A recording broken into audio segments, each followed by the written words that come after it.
Les relations entre le Maroc et les institutions européennes sont sous haute tension suite au scandale Marogate impliquant l'utilisation du logiciel espion Pegasus contre des figures emblématiques politiques de premier plan. Paris-Madrid coopère pour mettre fin aux activités illégales du Marzen.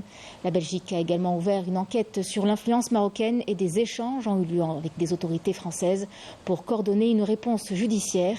Le Maroc, en pleine crise, cherche à influencer ces enquêtes par divers moyens. Yasmine Massoudi.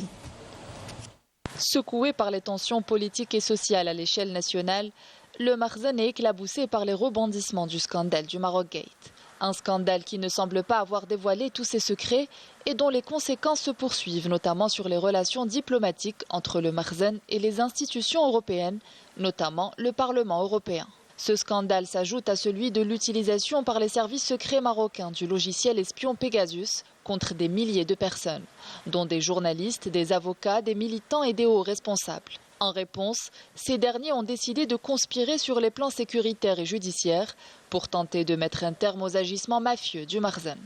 En avril dernier, alors que la Belgique s'apprêtait à renforcer ses relations avec le Maroc par une visite officielle, le parquet de Bruxelles a confirmé l'ouverture d'une enquête sur l'influence marocaine en Belgique, incluant des allégations de corruption. Selon les médias belges, ce mouvement s'inscrit dans un contexte plus large d'intérêt international pour les opérations d'influence marocaine. Le pouvoir judiciaire en France, indépendant de l'influence politique du gouvernement français, resserre discrètement l'étau sur les pratiques mafieuses du Marzen. Le Maroc cherche également à engager un cabinet de conseil pour l'aider dans ses affaires publiques européennes et à exercer des pressions sur les magistrats et policiers impliqués dans les enquêtes, avec le soutien d'Abdelrahim Etmoum, ambassadeur du Maroc en Pologne et financier de ce réseau mafieux. Sale temps pour le Marzen qui voit la traversée du désert de sa diplomatie se prolonger davantage.